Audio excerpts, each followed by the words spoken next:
In the end, there can be only one. You said it, Ramirez, and we're about to find out just who it is. The Goatlander Tournament Final is here. Eagerly awaited, I'm sure, by those of you who have followed our heroes on their arduous and emotional journey to reach this point. Desperately awaited, I'm certain, by those of you sick of me parading my lack of friends on a table of shite terrain and are waiting for me to get back to making proper battle reports. Whatever camp you're in, the wait is nearly at an end. So let's reintroduce our combatants. Stepping from the shadows, the Master of Mayhem, the Warlike Warlock, the Soothsayer... Swallowed a jelly bean. It's Baphomet. Excuse me. Okay, we're back. So, Baphomet is a level 2 of Shadow and he has the Amulet of Shielding. He leads a unit of 10 Wildhorn with additional hand weapons and a champion. And, of course, a raiding chariot. Right, I've learnt my lesson from last time. Jelly beans to the side for the intro. Galloping in from the steppes we have the Beast from the East, the Vanquisher of Heartache, the Sire of Ire, Polkan. The Centaur Chieftain with heavy armour, the hardened shield, throwing weapons, and an additional hand weapon. And the Sons of Polkan. 5 Centaurs with full command and throwing weapons. There's everything to fight for. So Polkan has managed to keep his Centaur sober once more. Unfortunately, he managed that by drinking all the booze himself. And he's going to be playing this game drunk as a skunk. Baphomet versus Polkan. Okay guys, the final battle. We have a forest, a building, another building, 2 walls, a hill, and the ubiquitous herdstone impassable terrain. The secondary objective is hold the centre, and no one can do anything about it. Sigh. The deployment type for this game is that weird new flank attack one, and the Centaur won the role and decided to go first and be the aggressor, which means that they've deployed 12 inches up the sides, and there's a 6-inch zone here. The defender has a 12-inch zone in the middle, and then 6-inch ones at the side. Those aren't the correct dimensions because I'm playing on a 3x3, but it captures the essence. The Centaur deployed here so they can go either side thanks to their free reform. The chariot deployed here to oppose them, with the same idea. Polkan deployed as far forward as he can go on the other side, because I want to force Baphomet and his chariots to split their attention.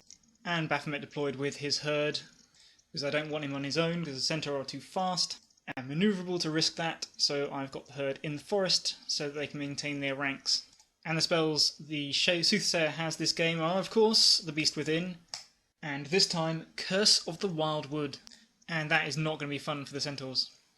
So Baphomet's game plan is to hide in the forest, hold the Centaur off with the chariot, plink them away with dangerous terrain tests before buffing his guys to go in for the kill. The Centaur's plan is to get the charge on the chariot, then overrun into the goats and sweep them from the field. Polkan himself is going to try to get behind some of the enemy and hit them with a coordinated, albeit drunken charge from the rear. Let's do this. The Centaurs win the first turn, and they surge up the flanks. No one's close enough to shoot, but I'm something like 18 to 19 inches away from the chariot, and I'm trying to goad it into failing a charge, which will make it easy pickings. Baphomet turn 1, I really debated doing that charge for the chariot, but failing would make it a sitting duck for the Centaur. I mean, I could try to shuffle it back again in the magic phase, but this early in the game I don't think it's worth the risk, so things will just back up into the woods, or near the woods in the case of the chariot. In the magic phase, Baphomet brings out the Beast Within on the chariot, and wiggles it just a little, to make sure none of the Centaur can approach without being in line of sight, and Polkan saved all his power dice to stop Curse of the Wildwood. Polkan turn 2, the Centaurs decide to manoeuvre to the wall. It's going to be really difficult to approach the chariot this way, so I'm considering an all-or-nothing charge through the wall onto the goat unit. It's an average charge distance, and I figure I'm going to be taking dangerous terrain at some point anyway. Polkan has snuck in behind the unit, so that it can't shuffle backwards, and if I can, I'll use him to charge the chariot in the next turn, so that it can't countercharge my Centaur. I'm kind of regretting him being drunk, because it would be nice to fire or shoot his spears or whatever he's got. And that's a close-up of Polkan in the woods. No dangerous terrain because he's Forest Strider. Polkan turn 2, Polkan jumps out of the unit. The Wildhorns reform to face Polkan because I figure there's a chance the Centaur might fail their charge and no chance that he'll fail his. And the chariot moves to countercharge whoever charges the Wildhorns. The magic phase is weak and it forces Baphomet to make a difficult decision, as he did want to wildwood the Centaurs to make their charge ridiculously dangerous. but there's only enough dice for one spell. Since the centaur will be taking dangerous terrain anyway, I decide to buff the wild horns, and then use the wild hunt free spell to jiggle the chariot again out of Polkan's line of sight. Bring it on, centaur. What Baphomet didn't see until too late was that the centaur could do this. Everything's in virtually automatic charge range, and there's very little space for the shaman's herd to manoeuvre, and Polkan smells victory baking. The centaur throw a bajillion weapons at point blank into the vulnerable soothsayer, but the 5-point amulet of shielding, which no one sensible should ever take, comes through for the shaman in this direst of hours. Although it's going to take a cunning plan worthy of Baldric to pull his herd out of this scrape. Baphomet turn 3, the soothsayer moves behind the centaurs. Feeling a bit silly, the wild horns reform again, and the chariot prepares to sacrifice itself for the greater good. This time the tides of magic are in Baphomet's favour. He opens with Curse of the Wildwood on the centaur, and Polkan fails to stop it, letting the wilderness shaman recast the beast within on the wild horns unopposed. Using the free augment spell to jiggle the chariot, I brought it a little bit further this way than where it was able to move to. I was trying to make it so that the centaur, if they charged, wouldn't overrun into the wild horns, but as I wasn't expecting to get both spells off, I wasn't able to quite make it work. Although I have opened up a charge lane for the wild horns, and now the centaur have been gimped, I might just take it. Polkan turn 4, the centaur can't risk the charge. I'd be losing models on 1 and 2, and either I charge the chariot and take that test twice with an overrun, or I charge the wild horns and then I'm hitting them on 5s and wounding them on 5s, and it's just not worth it.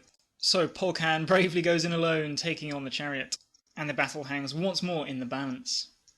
The centaurs shoot in frustration at the wild horns and bring down 1, and then the legend that is Polkan hacks the chariot down in 1 round of combat before it can even swing, and carries his momentum forward into the wild horns. And you can see the centaur cheering him on. Baphomet turn 4. There's not a lot the shaman can do, but trust to luck. He reapplies the beast within to the wild horns, but fails to get the Curse of the Wildwood off any... I don't know who he would have put that on. There might not have been enough dice to cast it. In combat we play the challenge games again.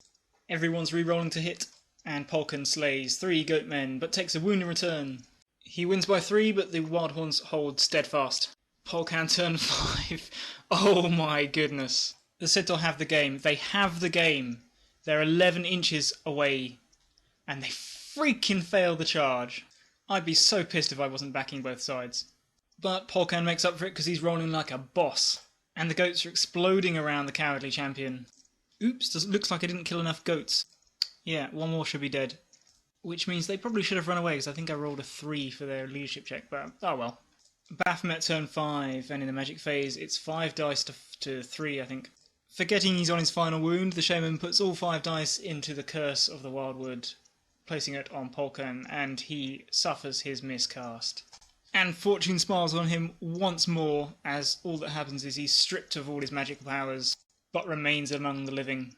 In combat, the champion finally accepts the challenge, and perhaps Curse of the Wildwood was a mistake, but to be honest, neither of the spells are excellent against this guy because he rerolls to hit and goes first, so I think I was thinking that I might as well try to get him to fail his attacks, because Toughness 5 hasn't seemed to be stopping him up to this point. But it's all for naught anyway, and he hacks down the champion, causing the reigning goat, who should be dead, to flee off the table. And I don't reform because that would be done. And it's very lonely for Baphomet in Polkan turn 6. And would you believe me if I told you that I decided to settle it there as amicable gentlemen? No, of course you wouldn't. And the centaur teabagged the soothsayer's corpse late into the night. Victory to Polkan! The centaur chieftain has climbed a small hillock of bodies, and has emerged as the one to claim the prize.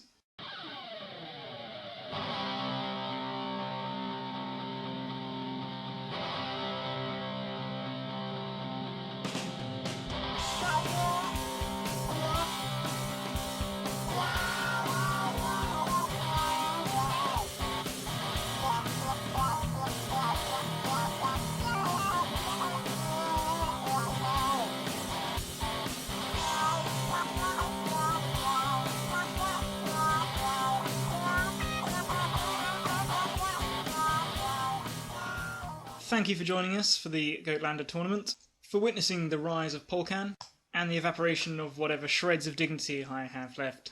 I can't remember what the prize was in the original Highlander. Was it something like telepathy or something? Well, Polkan's reward is going to be much more epic and awesome than that. His reward is going to be a conversion job and a place in my 9th Age army. Hopefully we'll see him again on the battlefield soon. And I leave you with news that shortly after his triumphal video was taken, the foam he was standing on slipped and he fell through the tower and broke his crown. The curse of the Wildwood remains, it seems. Take care.